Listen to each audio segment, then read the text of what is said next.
सभी का कैरियर बिना में स्वागत है। दोस्तों, आपका एग्ज़ाम बहुत नज़दीक है, इसलिए आज हम सामान्य विज्ञान के लगभग 300 क्वेश्चन का बेस्ट प्रैक्टिस सेट लेकर आए हैं। दोस्तों, आप अगर एक बार देख लेते हैं तो ये सारा क्वेश्चन आपके माइंड में हमेशा के लिए आ जाएगा। अगर यहाँ से जो भी क्वेश्चन उठेगा तो आप ज़रूर सही कीजिएगा। तो चलिए दोस्त, देर न करते हुए हम अब क्वेश्चन की तरफ चलते हैं। दोस्तों, फर्स्ट क्वेश्चन है कि जल के अंदर हवा का एक बुलबुला किस तरह बर्ताव करता है। तो दोस्तों, जब जल के अंदर हवा का जो बुलबुला होता है वो जो है एक अवतल लेंस के तरह बर्ताव करता है। अवतल लेंस की तरह जो ये उठता है हवा में, ये अवतल लेंस की तरह जो है बर्ताव करता है। अगला क्वेश्चन है, कारों, ट्रकों और बसों में ड्राइवर की सीट के बगल में कौन सा दर्पण लगा होता है। तो दोस्तों, इसमें जो है उत्तल दर्पण लगा रहता है। दोस्तों, अगर बाइक पे अगर पूछे कि जो जहाँ से लाइट आती है तो उसमें कौन होता है, तो अवतल दर्पण होता है, लेकिन साइड में जो है उत्तल दर्पण लगा रहता है। अगला है, यदि द्रव्यमान को परिवर्तित किए बिना पृथ्वी अपनी वर्तमान त्रिज्या की सिकुड़ कर आधी रह जाती है तो दिन होगा। तो इसमें क्या है कि त्रिज्या सिकुड़ कर आधी रह जाती है तो दिन जो है 12 घंटे का होगा। दिन कितने दिन का होगा, कितने घंटे का होगा, तो 12 घंटे का होगा। अगला है, यदि किसी पिन को पृथ्वी से 11.2 किलोमीटर पर सेकेंड के वेग से फेंका जाए तो क्या होगा। दोस्तों, यह जो है ये पृथ्वी पर कभी नहीं लौट के आएगा, क्योंकि हम लोग जानते हैं कि पृथ्वी का जो एस्केप वेलोसिटी होता है, एस्केप वेलोसिटी जो होता है 11.2 किलोमीटर पर सेकेंड है। यानी अगर हम पृथ्वी से कोई वस्तु को 11.2 किलोमीटर पर सेकेंड के स्पीड से फेंकेंगे तो वह दोबारा पृथ्वी पर वापस नहीं आएगा। तो इसका आंसर क्या हो जाएगा, ए। अगला है, उपग्रह में समय ज्ञात करने के लिए अंतरिक्ष यात्री को क्या प्रयोग करना चाहिए। तो उपग्रह में जो है समय ज्ञात करने के लिए अंतरिक्ष यात्री जो है क्या करता है, ये लोलक घड़ी का इस्तेमाल करता है। किसका, लोलक घड़ी का। अगला क्वेश्चन है, यदि पृथ्वी को त्रिज्या 1% कम हो जाए किंतु द्रव्यमान वही रहे तो पृथ्वी का गुरुत्वीय त्वरण कितना होगा। तो दोस्तों, इसका गुरुत्वीय त्वरण जो है 2% घट जाएगा, क्योंकि हम लोग जानते हैं ना कि gm/r² होता है इसका फार्मूला। तो इसमें अगर हम त्रिज्या, ये त्रिज्या हो गया, तो 1% कम कर देंगे तो g का वैल्यू क्या हो जाएगा, तो g का वैल्यू 2% घट जाएगा। ये फार्मूला होता है gm/r²। दोस्तों, अगर यह वीडियो आपको अच्छा लगता है तो लाइक शेयर ज़रूर करें। अगर आप कोई सुझाव देना चाहते हैं तो कमेंट ज़रूर करें। दोस्तों, अगर आपको इसका PDF चाहिए तो मेरे टेलीग्राम पे जुड़ सकते हैं और वहाँ से जो है टेलीग्राम पे आप अपलोड किया हुआ है, आप डाउनलोड भी कर सकते हैं। अगला क्वेश्चन है, भारतीय विज्ञान संस्थान कहाँ स्थित है। तो दोस्तों, भारतीय विज्ञान संस्थान जो है बेंगलोर में स्थित है। अगला है, पराध्वनिक विमानों की चाल होती है। दोस्तों, पराध्वनिक विमानों की चाल जो है कितनी होती है, तो ध्वनि के चाल से अधिक होता है। अगला है, भू स्थिर उपग्रह की पृथ्वी से ऊंचाई होती है, तो कितनी ऊंचाई होती है, तो ये 3600 किलोमीटर होता है। दोस्तों, इसमें एक डाउट है, 36,000 है या 3600, आप लोग कमेंट कीजिए। यानी जियो स्टेशनरी सैटेलाइट के बारे में पूछ रहा है। अगला है, निम्नलिखित में से किस पदार्थ में ऑक्सीजन नहीं है। दोस्तों, ये बहुत ही अच्छा क्वेश्चन है, ये BPSC में एक बार पूछा हुआ था। तो इसका आंसर क्या हो जाएगा, तो इसका आंसर जो है मिट्टी के तेल में जो है ऑक्सीजन नहीं रहता है। इसलिए आप जानते होंगे कि सोडियम को जो है ना मिट्टी के तेल के अंदर रखा जाता है। अगर ये पृथ्वी पर रहेगा तो रिएक्शन करके सोडियम ऑक्साइड में चेंज हो जाता है, इसीलिए जो है ये मिट्टी के तेल में रखा जाता है। हाईली रिएक्टिव है ये। अगला क्वेश्चन है, चिकित्सा शास्त्र के विद्यार्थियों को किसकी शपथ दिलाई जाती है। तो किसकी शपथ दिलाई जाती है, तो दोस्तों ये जो है हिपोक्रेट्स की शपथ दिलाई जाती है। अगला क्वेश्चन है, लेंस की क्षमता का मात्रक क्या है। तो लेंस की क्षमता का मात्रक क्या होता है? तो ये डायोप्टर होता है। अगला है रडार की कार्यप्रणाली निम्न सिद्धांत पर आधारित है। तो किस सिद्धांत पर आधारित है? तो ये जो है ये रेडियो तरंगों का परिवर्तन पर आधारित है। अगला है न्यूटन की गति के नियमों के अनुसार निम्नलिखित में से कौन सा कथन सत्य है? फर्स्ट दिया है सत्य बताना है। तो फर्स्ट दिया है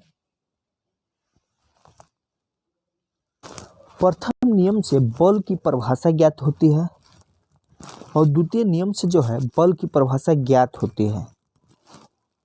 तृतीय नियम से संवेग संरक्षण प्रतिपादित होता है उपयुक्त में से सभी। तो दोस्तों इसमें जो है ये तो फर्स्ट सही दिया हुआ है, क्योंकि हम लोग जानते हैं कि फर्स्ट नियम से ही बल की परिभाषा आता है और ये भी है कि इसको हम जड़त्व का नियम भी कहते हैं।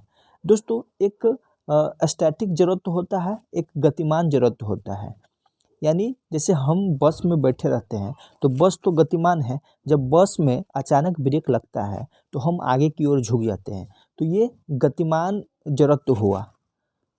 तो फर्स्ट से जो है बल की परिभाषा जड़त्व और गैलीलियो का नियम भी बोलते हैं। दोस्तों दूसरा नियम से जो है बल का मैग्नीट्यूड आया था F=ma। तो इसमें कह रहा है न्यूटन के नियम के अनुसार निम्न में से कौन सा कथन सत्य है? तो दोस्तों फर्स्ट सत्य है, दूसरा गलत हो जाएगा। अगला है किसी पिंड के उस गुणधर्म को क्या कहते हैं जिससे वह सीधी रेखा में विराम या एक समान गति की स्थिति में किसी भी परिवर्तन का विरोध करता है? तो उसको जो है क्या कहते हैं? जड़त्व कहते हैं, इनर्शिया जिसको बोलते हैं। अभी हम लोग बात किए हैं। लेसर निम्न सिद्धांत पर कार्य करता है, लेजर। तो किस सिद्धांत पर कार्य करता है? तो दोस्तों यह जो है विकिरण का उद्दीपन उत्सर्जन के सिद्धांत पर काम करता है। दोस्तों ये जो फोटो इलेक्ट्रिक इफेक्ट है, प्रकाश विद्युत प्रभाव, इसी के लिए जो है आइंस्टीन को नोबेल पुरस्कार मिला था। दोस्तों E=mc² के लिए नहीं मिला था। ये क्वेश्चन आता भी है कि किस नोबेल पुरस्कार किसके लिए मिला था न्यूटन को? तो प्रकाश विद्युत प्रभाव के लिए, न कि E=mc² के लिए। अगला है समुद्र की गहराई नापने के लिए कौन सा उपकरण प्रयोग किया जाता है? तो दोस्तों समुद्र की गहराई मापने के लिए जो है फायदोमीटर का उपयोग करते हैं। अगला है कंप्यूटर की आईसी चिप किस पदार्थ की बनी होती है? तो किस पदार्थ की बनी होती है? तो ये सिलिकॉन की बनी होती है। वह काल्पनिक रेखा जो फोकस एवं पोल से गुजरते हुए गोलकार दर्पण पर पड़ती है वह कहलाती है। तो दोस्तों वह क्या कहलाती है? यह मुख्य अक्ष कहलाता है, प्रिंसिपल एक्सिस। वह धातु जो अम्ल एवं क्षार के साथ क्रिया करके हाइड्रोजन निकालती है। तो कौन सा धातु है जो अम्ल और क्षार के साथ अभिक्रिया करके हाइड्रोजन निकालती है? तो दोस्तों ये जिंक है। अगला है निम्नलिखित में से कौन धातु होते हुए भी विद्युत का कुचालक है? तो कौन धातु है जो विद्युत का कुचालक है? तो ये सीसा है। सीसा जिसको पीवी से करते हैं, और ये जो है धातु होते हुए भी ये कुचालक है। और कौन सा अधातु है जो अधातु होते हुए भी ये विद्युत का सुचालक है? तो ग्रेफाइट है। अगला है निम्नलिखित में से किस अधातु में धातुई चमक पाया जाता है? तो किस अधातु होते हुए भी धातुई चमक पाया जाता है? तो ये दोस्तों आयोडीन और ग्रेफाइट दोनों हो जाएगा, सिर्फ ग्रेफाइट ही नहीं होगा, आयोडीन में भी धातुई चमक होता है। अगला है एक गुब्बारे में हाइड्रोजन और ऑक्सीजन गैस का बराबर अणु है, यदि गुब्बारे में एक छेद कर दिया जाए तो क्या होगा? तो इसमें क्या होगा दोस्तों? तो हाइड्रोजन गैस तेज़ी से निकलेगा, क्योंकि हाइड्रोजन गैस जो है हल्का होता है, इसीलिए इसका डेंसिटी भी कम होता है, इसीलिए ये ऊपर चला जाएगा। अगला है कपूर के छोटे छोटे टुकड़े जल की सतह पर नाचते हैं, इसका क्या कारण है? तो इसका कारण जो है पृष्ठ तनाव के कारण होता है। दोस्तों अगर आप लोग बोलिएगा तो हम केमिस्ट्री, बायोलॉजी और फिजिक्स इसका लगभग 200 क्वेश्चन फिर लेके आएंगे। जो बहुत ही बेस्ट होगा, और वो जो अभी हम देख रहे हैं अरिहंत का बुक जो है बहुत ही बेस्ट माना जाता है साइंस के लिए, जो इनसाइक्लोपीडिया है। तो उसका हम कंप्लीट क्वेश्चन कराएंगे अगर आप लोग इस वीडियो को सपोर्ट कीजिएगा तो कपूर के छोटे छोटे टुकड़े जल की सतह पर नाचने का कारण क्या है? तो ये सरफेस टेंशन है। अगला है पानी का घनत्व तो अधिकतम होता है। तो दोस्तों पानी का घनत्व तो अधिकतम जो है 4 डिग्री सेल्सियस पे होता है। यहाँ पे आयतन कम होता है। अगला है चमगादड़ अंधेरे में उड़ते हैं क्योंकि क्या होता है? तो दोस्तों चमगादड़ जो है अंधेरे में इसलिए उड़ते हैं क्योंकि चमगादड़ पराश्रव्य तरंगे उत्पन्न करते हैं। कौन तरंगे? पराश्रव्य। अगला है बर्फ में स्केटिंग करना प्रदर्शित करता है कि दाब बढ़ाने पर बर्फ का गलनांक क्या होता है? दोस्तों बर्फ का गलनांक जो है घट जाता है। दोस्तों यहाँ पे एक कॉन्सेप्ट है कि जिस ठोस पदार्थ को दाब बढ़ाने पे अगर वह सिकुड़ जाता है तो वह उसका आयतन घट जाएगा, लेकिन जब वह फैलेगा तो आयतन दाब बढ़ाने पे उसका क्या हो जाएगा? गलनांक जो है बढ़ जाएगा। तो इसका एग्जाम्पल है कि जब हम जैसे द्रव को अगर हम दाब बढ़ाते हैं बर्फ को, तो ये इसका गलनांक घट जाएगा, क्योंकि अगर हम क्या बोलते हैं प्रेशर बढ़ाते हैं तो ये सिकुड़ जाता है, यानी सिकुड़ जाता है। तो इसके वजह से इसका गलनांक जो है घट जाएगा। गलनांक घटने का मतलब क्या हो गया? यहाँ जैसे जो गलने का रेट है ना, गलने का रेट वो कम हो जाएगा, धीरे धीरे गलेगा। यहाँ दोस्तों कंफ्यूज नहीं होना है। गलनांक घटने का मतलब होता है कि जो गलने का रेट है ना वो कम हो जाएगा, और गलनांक बढ़ने का मतलब होता है कि जो गलने का रेट है ना वो बढ़ जाएगा। अगला है स्टेनलेस स्टील एक मिश्र धातु है जबकि वायु एक क्या है? तो दोस्तों वायु एक जो है मिश्रण है। अगला क्वेश्चन है पर्यावरण का अध्ययन जीव विज्ञान की किस शाखा के अंतर्गत किया जाता है? तो किस शाखा के अंतर्गत किया जाता है? तो ये पारिस्थितिकी के अंतर्गत किया जाता है। फूलों के संवर्धन के विज्ञान को क्या कहते हैं? तो फूलों के संवर्धन के विज्ञान को जो है ये फ्लोरिकल्चर कहते हैं। अगला क्वेश्चन है कोई पिंड जब तक विराम अवस्था में ही बना रहेगा जब तक कि उस पर कोई बाह्य बल कार्य नहीं करता है। तो इस सिद्धांत को क्या कहते हैं? तो दोस्तों इस सिद्धांत को जो ये सिद्धांत बताया था न्यूटन, यानी जरूरत का नियम यही कहता है। न्यूक्लियन नाम समानतः किसके लिए प्रयुक्त होता है? तो न्यूक्लियन नाम जो है समानतः प्रोटॉन और न्यूट्रॉन के लिए प्रयुक्त होता है। पॉजिट्रॉन एक क्या है? तो दोस्तों पॉजिट्रॉन जो है एक धनावेशित इलेक्ट्रॉन है।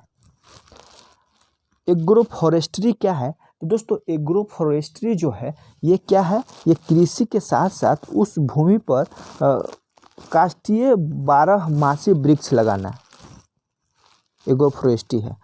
अगला क्वेश्चन है एक्सोबायोलॉजी में निम्नलिखित में से किसका अध्ययन किया जाता है? तो एक्सोबायोलॉजी में जो है किसका अध्ययन किया जाता है? बाह्य ग्रहों और अंतरिक्ष में जीवन का अध्ययन किया जाता है। अगला क्वेश्चन है निम्नलिखित में से कौन सा एक प्रकृति में अनुचुंबकीय है? तो कौन है जो अनुचुंबकीय है? तो अनुचुंबकीय जो है ऑक्सीजन है, अनुचुंबकीय। अगला है जो तत्व ऑक्सीजन पर प्रतिक्रिया नहीं करता है वह क्या है? तो दोस्तों जो तत्व ऑक्सीजन पर प्रतिक्रिया नहीं करता है उसको जो है आयोडीन कहते हैं। क्या कहते हैं? इसके ऑप्शन के अनुसार आयोडीन होगा। निम्नलिखित में से कौन सा सर्वाधिक अस्थायी तत्व है? तो सर्वाधिक अस्थायी तत्व जो है सीसा है, ऑप्शन के अनुसार। अगला है निम्नलिखित में से क्या जल से हल्का होता है? तो जल से हल्का कौन होता है? तो जल से हल्का सोडियम होता है। अगला है सामान्य ट्यूबलाइट में कौन सी गैसें होती है? तो सामान्य ट्यूबलाइट में जो है ये आर्गन के साथ मरकरी वेपर भी होता है, यानी आर्गन होता है। गाय और भैंस के थनों में दूध उतारने के लिए किस हार्मोन की सुई लगाई जाती है? तो ये ऑक्सीटोसिन है। दोस्तों ऑक्सीटोसिन हार्मोन एक ऐसा हार्मोन है जो प्रोटीन का भी काम करता है, इसको याद रखिएगा। अगला है परखनली शिशु के संबंध में कौन सा कथन सत्य है। तो दोस्तों इसमें जो है शिशु के परिवर्धन परखनली के अंदर ही होता है।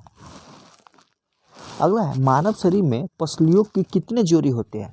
तो दोस्तों मानव शरीर में पसलियों के 12 जोड़ी होते हैं। अगला है किसी द्रव के एकत्रित होने पर मांसपेशियां का थकान अनुभव करते हैं। तो किसका होने पे, तो ये लैक्टिक एसिड पे। अगला है स्तनधारियों में लाल रुधिर कणिकाओं का निर्माण कहाँ होता है। तो स्तनधारियों में लाल रुधिर कणिकाओं का निर्माण जो है अस्थि मज्जा में होता है। एक खगोलीय मात्र की औसत दूरी है। तो एक खगोलीय मात्र की औसत दूरी क्या है, तो ये पृथ्वी और सूर्य के बीच की दूरी है। अगला है निम्नलिखित में से किसने न्यूटन से पूर्व ही बता दिया था कि सभी वस्तुएं पृथ्वी की ओर गुरुत्वाकर्षित होते हैं। तो किसने बता दिया था, तो दोस्तों यह जो है आर्यभट्ट बताया था। अगला है जेट इंजन किस सिद्धांत पर कार्य करता है। तो जेट इंजन जो है किस सिद्धांत पर कार्य करता है, तो ये रैखिक संवेग के संरक्षण पर काम करता है। अगला क्वेश्चन है साइकिल चालक को प्रारंभ में अधिक बल क्यों लगाना पड़ता है। तो साइकिल चालक को प्रारंभ में अधिक बल इसलिए लगाना पड़ता है कि चालक जरूरत पर विजय पाने के लिए अधिक बल लगाता है, यानी जरूरत स्थिति में रहता है, स्थिर स्थिति में। इसलिए भोजन की विषाक्तता उत्पन्न होती है। तो भोजन की विषाक्तता जो है क्लोस्ट्रिडियम बोटुलिनम के द्वारा होती है। दोस्तों इसी के वजह से जो है बोटुलिज्म रोग भी होता है। नाइट्रोजन के स्थिरीकरण में निम्नलिखित में से कौन सी फसल सहायक है। तो कौन सी फसल सहायक है, तो ये फली यानी बीन्स। दोस्तों एक नाइट्रिफिकेशन होता है, एक बी नाइट्रिफिकेशन होता है। तो दोस्तों नाइट्रिफिकेशन जो है मृदा में उपस्थित अमोनिया को जो है नाइट्रस में कन्वर्ट करता है, नाइट्रस में। और बी नाइट्रीकरण जो होता है ये नाइट्रस को नाइट्रोजन में कन्वर्ट करता है, इसको याद रखिएगा। क्योंकि बी नाइट्रिफिकेशन जो है ये अमोनिया को नाइट्रस में कन्वर्ट करता है, और बी नाइट्रीकरण जो है नाइट्रस को नाइट्रोजन में गैस बनाता है, और ये इसका आंसर फली हो जाएगा। अगला है निम्नलिखित में से कौन सी बीमारी जीवाणुओं के द्वारा होता है। तो कौन सी बीमारी जीवाणुओं के द्वारा होता है, तो कुष्ठ रोग। अगला है सूक्ष्म जीवाणुओं युक्त पदार्थ का शीतलीकरण एक प्रक्रिया है जिसका कार्य है। तो जिसका क्या कार्य है, तो ये जीवाणुओं को निष्क्रिय कर देता है। अगला है दूध के दही के रूप में जमने का कारण क्या है। तो क्या कारण है, जमने का कारण जो है ये लैक्टोबैसिलस है।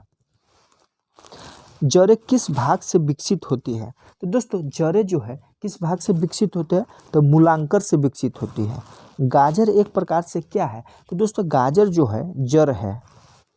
हल्दी के पौधों का खाने योग्य हिस्सा कौन सा है, तो हल्दी के पौधे का खाने योग्य हिस्सा जो है प्रकंद है, जिसको राइजोम बोलते हैं इंग्लिश में।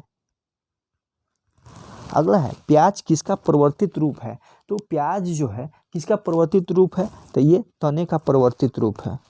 1 किलो चीनी का भार है, तो 1 किलो चीनी का भार क्या है, तो 1 किलो चीनी का भार जो है ये समुद्र तल पर सर्वाधिक होगा। चिकित्सा शास्त्र का जनक किसे कहा जाता है। तो दोस्तों चिकित्सा शास्त्र का जनक जो है हिप्पोक्रेट्स को कहा जाता है, हिप्पोक्रेट्स। और जो चिकित्सा जो डॉक्टर होता है हिप्पोक्रेट्स का ही शपथ लेते हैं। हाइड्रोजन गैस से भरा गुब्बारा पृथ्वी से चंद्रमा पर ले जाया जाता है, तो गुब्बारा चंद्रमा पर क्या रिएक्शन करेगा, तो दोस्तों यह जो है फट जाएगा। अगला है एक लिफ्ट एक समान वेग से ऊपर जा रही है, तो उसमें स्थित व्यक्ति का भार क्या होगा, तो उसमें स्थित व्यक्ति का भार जो है अपरिवर्तित रहेगा, काहे कि एक समान वेग से जा रहा है, एक्सीलरेट नहीं कर रहा है। विरंजक चूर्ण है, तो दोस्तों विरंजक चूर्ण क्या है, तो विरंजक चूर्ण जो है ये यौगिक है, CaOCl इसका फॉर्मूला होता है। अगला है गैसों की श्यानता ताप के बढ़ने पर क्या होता है। तो दोस्तों गैसों की श्यानता ताप के बढ़ने पर जो है बढ़ जाता है। ठंडे देशों में झीलों को जम जाने के पश्चात भी जलीय जंतु जिंदा रहता है। इसका कारण क्या है। इसका कारण जो है बर्फ के नीचे जल 4 डिग्री सेल्सियस पर होता है। अगला है बल गुणनफल है। तो दोस्तों बल गुणनफल किसका है। तो बल जो है द्रव्यमान और त्वरण का गुणनफल है। अगला है आनुवांशिक एवं विभिन्नता के बारे में जानकारी देने वाला वनस्पति विज्ञान की शाखा को क्या कहते हैं। तो इस शाखा को जो है ये आनुवांशिकी कहते हैं। शून्य में स्वतंत्र रूप से गिरने वाली वस्तुओं की अवस्था क्या है। तो क्या है दोस्तों यह जो है समान त्वरण होता है। अगला है पदार्थ के संवेग और वेग के अनुपात को कौन सी भौतिक राशि प्राप्त की जाती है। तो कौन सी। तो ये द्रव्यमान। अगला है इलेक्ट्रॉन की खोज जे थॉमसन ने किया था। इलेक्ट्रॉन की खोज किसने किया था। तो जे थॉमसन ने किया था। दोस्तों अगर पूछ देगा कि इलेक्ट्रॉन का आवेश खोज किसने किया था तो आर.ए. मिल्टन ने किया था। आवेश जो है आर.ए. मिल्टन ने किया था। अगला है जीव द्रव के पृथक्करण एवं संयोजन से संबंधित वनस्पति विज्ञान की शाखा को क्या कहते हैं। तो क्या कहते हैं दोस्तों। तो इसको जो है ये टिश्यू कल्चर बोलते हैं। अगला है परमाणु घड़ी निम्न प्रभाव के अंतर्गत कार्य करते हैं। तो किसके अंतर्गत काम करते हैं। तो पीजो इलेक्ट्रिक प्रभाव के अंतर्गत। अगला है क्वार्ट्ज घड़ियां निम्न सिद्धांत के अनुसार कार्य करते हैं। तो किस सिद्धांत के अनुसार काम करते हैं। तो दोस्तों यह जो है ये दाब विद्युत प्रभाव के सिद्धांत पर करते हैं। मानव शरीर में विटामिन ए संचित रहता है। तो मानव शरीर में विटामिन ए जो है लीवर में संचित रहता है। विटामिन सी का सबसे उत्तम स्रोत है। तो विटामिन सी का सबसे उत्तम स्रोत क्या है। तो ये आंवला है। ब्रह्मांड में कौन सा तत्व सबसे अधिक मात्रा में पाया जाता है। तो ब्रह्मांड में सबसे अधिक मात्रा में जो है हाइड्रोजन पाया जाता है। अगला है पृथ्वी तथा अन्य ग्रह सूर्य के चारों ओर चक्कर लगाते हैं। यह सबसे पहले किसने सिद्ध किया था। तो दोस्तों यह सबसे पहले जो है कोपरनिकस ने सिद्ध किया था। अगला है प्रेशर कुकर में खाना कम समय में तैयार हो जाता है। इसका कारण क्या है। इसका कारण जो है जल का क्वथनांक बढ़ जाना। यानी जो जल 100 डिग्री पे बॉयल होता था वो उसका क्वथनांक बढ़ जाता है। यानी 120 हो जाएगा 130 हो जाएगा। जिससे क्या है कि इसकी गुप्त ऊष्मा जो है गुप्त ऊष्मा बढ़ जाती है। इसलिए दोस्तों बोला भी जाता है कि पहाड़ों पर खाना बनाना कठिन है। क्योंकि पहाड़ पे क्या है कि जो जल 100 डिग्री पे बॉयल होता है वो 80 डिग्री या 60 डिग्री पे ही बॉयल हो जाता है। और इसके वजह से है खाना अधकच्चा रह जाता है, पक नहीं पाता है, पानी खत्म हो जाता है, पक नहीं पाता है। अगला है ऊष्मा का सर्वोत्तम चालक है। तो दोस्तों ऊष्मा का सर्वोत्तम चालक जो है क्या है। पारा है। इसलिए हम लोग थर्मामीटर में इसको यूज करते हैं। चावल को पकाने में कहाँ पर अधिक समय लगता है। तो चावल को पकाने में जो है माउंट एवरेस्ट पे सबसे अधिक समय लगेगा। अगला है लाल सागर का लाल रंग निम्नलिखित में से किसकी उपस्थिति के कारण होता है। तो दोस्तों ये जो है शैवाल की उपस्थिति के कारण होता है। पेनिसिलिन की खोज किसने किया था। तो अलेक्जेंडर फ्लेमिंग ने किया था। और पेनिसिलिन जो है कवक से बना था। ये एंटीबायोटिक है। संसार का सबसे बड़ा पुष्प कौन सा है। तो संसार का सबसे बड़ा पुष्प जो है रेफ्लेशिया है। जीवन चक्र की दृष्टि से पौधे का सबसे महत्वपूर्ण अंग कौन सा है। तो जीवन चक्र की दृष्टि से पौधे का सबसे महत्वपूर्ण अंग जो है पुष्प है। तो सफ़ेद रक्त कण का मुख्य कार्य क्या है। WBC का मुख्य कार्य क्या है। तो ये रोग प्रतिरोधक क्षमता धारण करता है।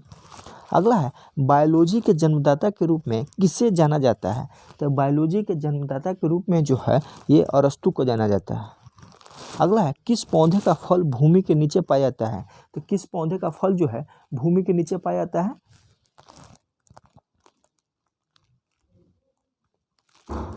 तो ये मूंगफली का। अगला है कोशिका को एक निश्चित रूप कौन प्रदान करता है। तो दोस्तों कोशिका का एक निश्चित रूप जो है ये कोशिका भित्ति प्रदान करता है। अगला है पत्तियों को हरा रंग किसके द्वारा प्राप्त होता है। तो पत्तियों का हरा रंग जो है ये क्लोरोप्लास्ट के द्वारा प्राप्त होता है। राष्ट्रीय पर्यावरण अभियांत्रिकी संस्थान कहाँ स्थित है? तो दोस्तों यह जो है नागपुर में स्थित है। सबसे बड़ा जीवित पक्षी कौन सा है? तो सबसे बड़ा जीवित पक्षी जो है कौन है? तो शुतुरमुर्ग है। अगला है, निम्नलिखित में से घोंसला बनाने वाला एकमात्र सांप कौन सा है? तो एकमात्र सांप जो है घोंसला बनाता है उसका नाम क्या है दोस्तों? तो इसका नाम जो है किंग कोबरा है। पावोक्रिस्टेसस किसका वैज्ञानिक नाम है? तो पावोक्रिस्टेसस जो है ये मोर का वैज्ञानिक नाम है। सबसे विशाल जीवित स्तनपायी प्राणी है। तो सबसे विशाल जीवित स्तनपायी प्राणी कौन है? तो ये नीली व्हेल है, ब्लू व्हेल जिसको बोलते हैं। निम्न में से सबसे छोटा पक्षी कौन सा है? सबसे छोटा पक्षी जो है ये हमिंग बर्ड है। कमरे को ठंडा कैसे किया जा सकता है? दोस्तों कमरे का ठंडा जो है संपीड़ित गैसों को छोड़ने से होता है। अगला है, ध्वनि तरंगों की प्रकृति कैसी होती है? तो दोस्तों ध्वनि तरंगों की प्रकृति जो है अनुदैर्ध्य यानी लॉन्गिट्यूडिनल होता है। अगला है, प्रकाश के चिकने पृष्ठ से टकराकर वापस लौटने की घटना को क्या कहते हैं? तो वापस लौटने की घटना को जो है ये प्रकाश का विवर्तन कहते हैं। अगला है, किसी मनुष्य के शरीर पर सामान्य ताप क्रम का क्या है? तो दोस्तों सामान्य पूछ रहा है तो ये 98 फ़ारेनहाइट होगा। अगला है, चिल्लाते समय व्यक्ति हमेशा हथेली का मुंह के समीप क्यों रखते हैं? दोस्तों इसलिए रखते हैं कि उच्च स्थिति में ध्वनि ऊर्जा सिर्फ एक दिशा में इंगित हो, इसलिए रखते हैं। अगला है, निम्न में से किस पदार्थ में प्रोटीन नहीं पाया जाता है? तो किस पदार्थ में प्रोटीन नहीं पाया जाता है? तो दूध मांस में पाया जाता है, चावल में नहीं पाया जाता है। मानव का मस्तिष्क लगभग कितने ग्राम होता है? तो दोस्तों लगभग बोल रहा है तो 1350 ग्राम हो जाएगा। रक्त में पाई जाने वाली धातु है, तो रक्त में पाई जाने वाली धातु क्या है? तो ये लोहा है। अगला किण्वन का उदाहरण है, तो किण्वन का उदाहरण क्या है? तो ये सभी हो जाएगा। दूध का खट्टा होना, खाने के ब्रेड का बनाना, गीले आटे का खट्टा होना, सभी हो जाएगा। निम्नलिखित में से कौन सा आहार मानव शरीर में नए ऊतकों की वृद्धि के लिए पोषक तत्व प्रदान करता है? तो कौन सा? तो दोस्तों यह जो है ये पनीर है। पृथ्वी पर सबसे अधिक मात्रा में पाया जाने वाला धातु तत्व कौन सा है? यहाँ पे धातु तत्व कह रहा है तो एल्युमिनियम हो जाएगा। मोती मुख्य रूप से किस पदार्थ का बना होता है? तो दोस्तों मोती मुख्य रूप से जो है ये कैल्शियम कार्बोनेट का बना होता है। अगला है, मानव शरीर में सबसे अधिक मात्रा में कौन सा तत्व पाया जाता है? तो मानव शरीर में सबसे अधिक मात्रा में जो है ऑक्सीजन पाया जाता है। अगला है, किस प्रकार के ऊतक शरीर की सुरक्षा कवच का कार्य करते हैं? तो किस प्रकार के ऊतक? तो दोस्तों यह जो है एपिथेलियस ऊतक। अगला है, मनुष्य में सर्वप्रथम किस जंतु का अपना पालतू बनाया था? तो किस जंतु को सबसे पहले पालतू बनाया था? कुत्ता को। किसके द्वारा आनुवांशिकता के विज्ञान को आनुवांशिकी कहा गया? किसके द्वारा? तो ये वाटसन के द्वारा। अगला है, सौर ऊर्जा किससे प्राप्त होती है? तो दोस्तों सौर ऊर्जा जो है किससे प्राप्त होती है? तो ये सूर्य से प्राप्त होती है। अगला है, धूल प्रदूषण रोकने के लिए सबसे उपयुक्त वृक्ष है। तो धूल प्रदूषण रोकने के लिए सबसे उपयुक्त वृक्ष जो है ये नीम है। अगला है, सूर्य में होता है। तो दोस्तों सूर्य में क्या होता है? तो सूर्य में जो है ये क्या होता है? तो ये हाइड्रोजन और हीलियम होता है। अगला, लाल चींटियों में कौन सा अम्ल पाया जाता है? तो लाल चींटियों में जो है कौन सा अम्ल पाया जाता है? तो फॉर्मिक अम्ल पाया जाता है। निम्नलिखित में से कौन सा रूपांतरित तना है? तो कौन सा रूपांतरित तना है? तो आलू जो है रूपांतरित तना है। भोजपत्र उत्पन्न होता है। तो भोजपत्र जो है बेटुला की छाल से उत्पन्न होता है। अगला है, प्याज लहसुन में गंध किस तत्व की उपस्थिति के कारण होता है? किस? तो ये पोटेशियम के कारण। आलू किस कुल से संबंधित है? तो आलू जो है ये सोलेनेसी कुल से संबंधित है। दालचीनी पेड़ के किस भाग से प्राप्त की जाती है? तो दालचीनी जो है किस भाग से प्राप्त की जाती है? तो ये छाल से। तारपीन का तेल किससे प्राप्त होता है? दोस्तों तारपीन का तेल जो है तार के वृक्ष से प्राप्त होता है। अगला है, इस सदी के प्रारंभ में हवाई जहाज का आविष्कार किसने किया था? तो हवाई जहाज का आविष्कार जो है ये राइट ब्रदर्स ने किया था। पौधे के किस भाग में कॉफ़ी प्राप्त होती है? तो किस भाग से प्राप्त होती है? तो बीजों से। अगला है, निम्नलिखित में से किसमें प्रोटीन का सबसे अधिक स्रोत पाया जाता है? तो सबसे अधिक स्रोत किसमें पाया जाता है? तो ये सोयाबीन में। अगला है, धान का प्रसिद्ध रोग खैरा रोग किसके कारण होता है? तो धान का प्रसिद्ध रोग खैरा रोग जो है ये विषाणु के कारण होता है। निम्नलिखित में से कौन सी गैस वायु से हल्की होती है? तो कौन सी गैस जो है वायु से हल्की होती है? तो अमोनिया गैस। अगला है, निम्नलिखित में से कौन सी गैस वायु का सबसे अधिक प्रदूषित करती है? सबसे अधिक प्रदूषित करने वाला कार्बन मोनोऑक्साइड है। लोहा प्रचुर मात्रा में किस में पाया जाता है? तो लोहा जो है प्रचुर मात्रा में जो है किस में पाया जाता है? तो ये हरी सब्जियां में पाया जाता है।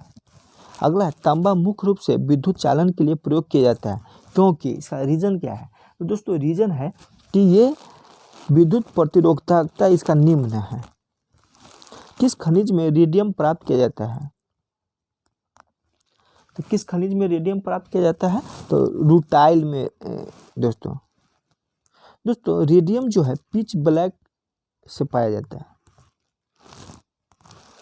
फोटोग्राफी में उपयोगी यौगिक तत्व कौन सा है? तो फोटोग्राफी में उपयोगी यौगिक तत्व जो है सिल्वर बोरोमाइड है। अगला है, वाहनों से निकलने वाले प्रदूषित गैस मुख्यतः कौन सी है? तो वायु से निकलने वाला प्रदूषित गैस जो है ये कार्बन मोनोऑक्साइड है। अगला है, भारत में मीथेन गैस का एक बड़ा स्रोत कहाँ है, क्या है?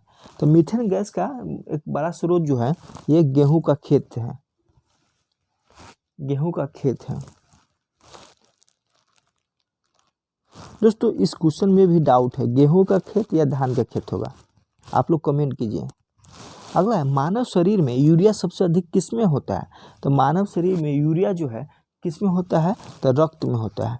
कपास के रेशे पौधे के किस भाग में पाए जाते हैं? तो कपास के रेशे पौधे के जो है ये बीजों पर अधिचर्मी रोम में पाए जाते हैं। अगला है, निम्नलिखित में से श्वसन मूल किस पौधे में पाई जाती है? तो श्वसन मूल किस पौधे में पाई जाती है दोस्तों? तो ये जूसिया पौधा में। अगला है, गन्ना और गेहूं किसके द्वारा परागण होता है? तो किसके द्वारा परागण होता है? तो ये हवा के द्वारा। वाष्प उत्सर्जन मापी यंत्र कौन सा है? तो वाष्प उत्सर्जन मापी यंत्र जो है पोटोमीटर है। अगला है, भूमि में अधिक गहराई पर बोए गए बीज प्रायः अंकुरित नहीं होते हैं, क्योंकि इसका रीजन क्या है? तो इसका रीजन इसलिए कि वायु नहीं मिल पाती है। मानव शरीर में एंट अमीबा हिस्टोलिका कहाँ पाया जाता है? तो ये कहाँ पाया जाता है? तो आंत में पाया जाता है। मानव के आंसू में कौन सा एंजाइम होता है जिससे जो है जीवाणु मर जाता है? तो कौन एंजाइम होता है? तो ये लाइसोसोम होता है। अगला है, मानव शरीर के किस ग्रंथि को मास्टर ग्रंथि तो पिट्यूटरी ग्रंथि कहते हैं। अगला, किसका अधिक पक्का कच्चा मांस खाने से फीताकृमि मनुष्य की आंत में पहुंचता है? तो किसका? तो दोस्तों ये जो है सूअर के मांस के खाने से। स्तनपायी जीवों के हृदय में कितने चेंबर होते हैं? तो कितने चेंबर होते हैं? 4 चेंबर होते हैं। अगला, पेस मेकर का संबंध किस शरीर के किस अंग से है? तो पेस मेकर का संबंध जो है ये हृदय से है। मानव शरीर में रुधिर बैंक का कार्य करता है, तो रुधिर बैंक का कार्य कौन करता है? तो दोस्तों रुधिर बैंक का कार्य जो है ये तिल्ली करता है। दोस्तों इसको ब्लड बैंक तो कहते ही हैं, और इसको कब्रिस्तान भी बोला जाता है ब्लड का। प्रतिवर्ती क्रिया का नियंत्रण केंद्र कहाँ होता है? तो प्रतिवर्ती क्रिया का नियंत्रण केंद्र जो है ये केशरक्करज्जु में होता है। निम्न में से कौन सा फूल सूर्य की दिशा में गति करता है? तो कौन सा फूल है जो सूर्य के गति करता है सूर्य की दिशा में? तो ये सूरजमुखी। ऐसे तत्व जिनमें धातु और अधातु दोनों गुण पाए जाते हैं, तो दोनों गुणों पाए जाने वाले को क्या कहते हैं? तो उपधातु कहते हैं। वनस्पति विज्ञान का जनक कौन है? तो दोस्तों वनस्पति विज्ञान के जनक जो है थियोफ्रैक्टस है। तो दोस्तों आज हम 150 क्वेश्चन किए हैं, बाकी बात जो बचा है वो नेक्स्ट वीडियो में करेंगे। चलिए दोस्त, अगर आप लोग को अच्छा लगता है तो लाइक शेयर जरूर करें। अगर अभी तक आप नहीं जुड़े हैं तो इस चैनल से जुड़िए, ज़रूर आपको फ़ायदा होगा। दोस्तों मैं अरिहंत का बहुत अच्छा उसमें लेवल का क्वेश्चन दिया है, नेक्स्ट में जो है हम उसी से क्वेश्चन लेकर आएंगे। चलिए दोस्त, थैंक यू।